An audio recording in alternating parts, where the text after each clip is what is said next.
Pulso Latino es presentado por Discover it for yourself. Frisian Flag. Esto es Pulso Latino con Alejandra Forero. Bienvenidos a una emisión más de Pulso Latino. Agradecemos por su sintonía. Soy Jennifer Vargas, hoy por Alejandra Forero. Iniciamos nuestra edición reportando la noticia de un incendio de una bodega que tuvo lugar en la madrugada de hoy en Oranjestad, en la calle Gutenbergstraat. Una bodega rodeada de edificios en la calle de Gutenbergstraat en Oranjestad se incendió en la madrugada del viernes. La fuerza de bomberos llegó con 4 camiones al sitio, donde dominaron las llamas después de 1 hora y de algunas complicaciones, pues por falta de un hidrante en el área, el agua salía con poca presión. La policía acordonó el área para mantener a los mirones a una distancia prudente, mientras que los trabajadores de los edificios vecinos llegaron al sitio a inspeccionar si las llamas alcanzaron sus propiedades. La causa del incendio aún se desconoce, pero la investigación está en proceso. Hoy recibimos la información desde la Fundación Imelda Hoff solicitando ayuda para localizar a una menor de 12 años de edad que se encuentra desaparecida. Luisana Esperanza Evelina Centeno, nacida el 26 de abril de 2002, mide alrededor de 1,53 m, es de contextura gruesa. Luisana salió de su casa con una blusa elástica color rosado y una licra negra. Ella no ha vuelto a aparecer. Cualquier persona que la haya visto o tenga información sobre su paradero, favor comunicarse a los teléfonos 593-7819 o 593-7815. Estos son los teléfonos de los líderes de Imelda Hoff, quienes están pendientes para cualquier información. Continuamos con más noticias. Alias El Colombia, oriundo de Antioquia, fue capturado el fin de semana pasado por agentes de la Dirección de Investigación Criminal e Interpol. Esto sucedió en la ciudad de Cartagena y en su poder se encontraron 2 cédulas, una colombiana y la otra venezolana. Este es Leiva Padilla Mendoza, alias El Colombia, señalado de ser el presunto autor del asesinato de Robert Serra, diputado venezolano y de su asistente en Caracas. Según conoció Noticias Caracol, fue capturado en la ciudad de Cartagena y trasladado a Bogotá, a los calabozos de la Dijín. También se supo que en este momento hay consultas en el alto gobierno para determinar quién se pronunciará sobre este tema. La internacionalista y politóloga Sandra Borda dijo que esta situación hay que manejarla con pinzas. Este es un tema en el que en Colombia existe mucha división. Acuérdese usted que hay acusaciones de que esta persona puede estar vinculada con los paramilitares y eventualmente con la oposición en Colombia, y es por tanto un tema que el gobierno colombiano tiene que manejar con pinzas, porque no solamente tiene que manejar bien su relación bilateral con Venezuela y mantener vínculos diplomáticos estables, justamente entre otras cosas por la presencia de Venezuela en la mesa de negociación, sino que también tiene que dar la completa satisfacción a la opinión pública colombiana de que efectivamente se está capturando a la persona que es. Alias El Colombia tenía activada una circular roja de Interpol y era buscado en el mundo. Y en México continúan las manifestaciones para exigir que sean encontrados los estudiantes de la Escuela Normal de Ayotzinapa.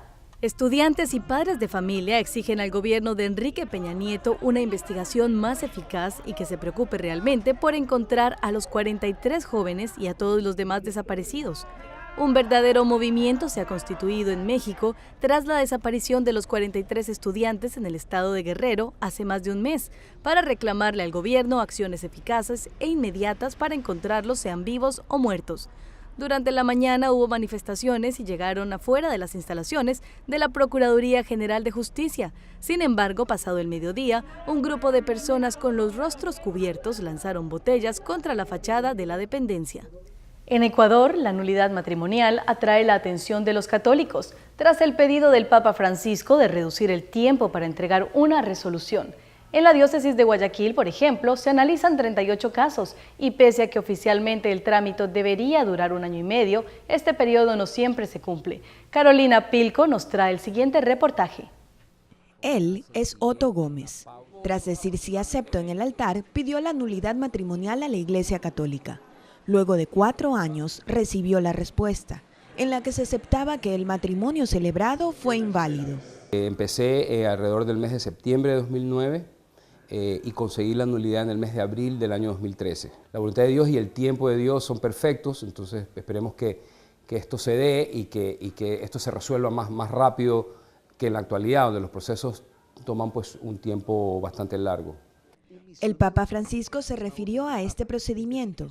Pidió celeridad a la Iglesia en otorgar el veredicto. El sumo pontífice expresó: Hay tanta gente que necesita y espera que la iglesia se pronuncie sobre su situación matrimonial, para el sí o para el no, pero que sea una decisión justa. Algunos procesos son tan largos y pesados que la gente se cansa y abandona. La Iglesia acepta la nulidad cuando alguna de las promesas matrimoniales no se puede cumplir por una causa anterior a la ceremonia y que alguno de los novios desconoce. Durante el proceso, 3 jueces del Tribunal Metropolitano analizan la validez del matrimonio.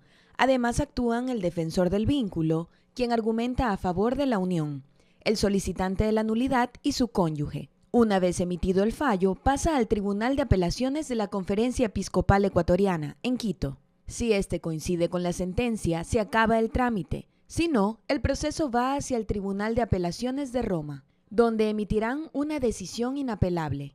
Desde el inicio de su pontificado, la nulidad matrimonial ha estado en la agenda del Papa Francisco.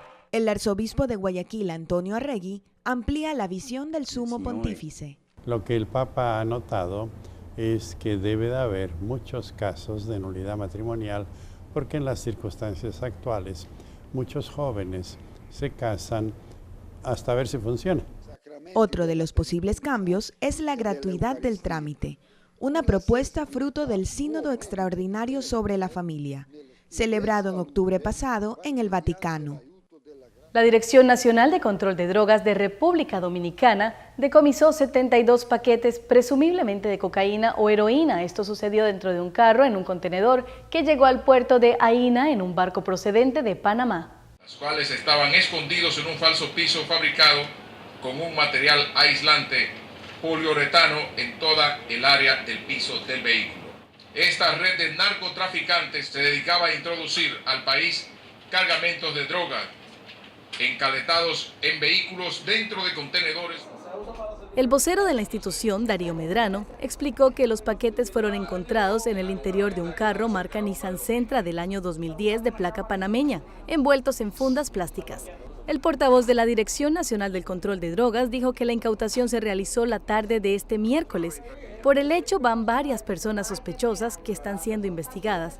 En las próximas horas darán más detalles sobre lo ocurrido. Continuamos con más. En Argentina, en la noche de ayer, una explosión dejó heridas varias personas en una planta industrial en Córdoba, la tercera ciudad más grande de Argentina, ubicada a 700 kilómetros al noroeste de Buenos Aires, informó una fuente oficial. Una fuerte explosión tuvo lugar en una fábrica de químicos en Córdoba, por motivos que aún se desconocen. Al menos 46 personas resultaron heridas, 2 de ellas revisten cierta gravedad según las autoridades.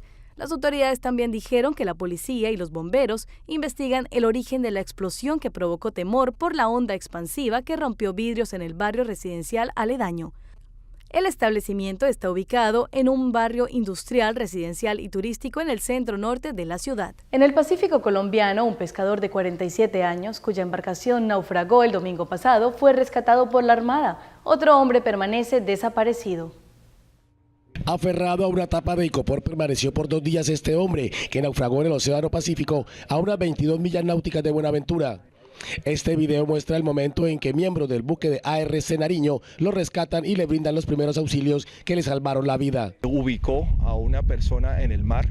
La persona fue rescatada, llevada al hospital de Málaga, se les dio los primeros auxilios. El pescador, identificado como Solano Salazar Quintero, presentó deshidratación, pero ya está recuperado. Relató que navegaba con un compañero cuando los fuertes vientos hundieron su embarcación. Pues estoy bien, porque la Armada pues me rescató y pues de ahí yo pensaba ya la muerte porque no pensaba más nada. La Armada busca en una amplia zona del Pacífico al otro pescador que permanece desaparecido. Se han hecho sobrevuelos de aviación naval, pero hasta el momento no se ha podido encontrar tampoco la otra persona. En lo que va corrido del año, Guardacostas de la Armada Nacional ha brindado ayuda a 463 personas cuyas embarcaciones presentaron problemas en el mar Pacífico.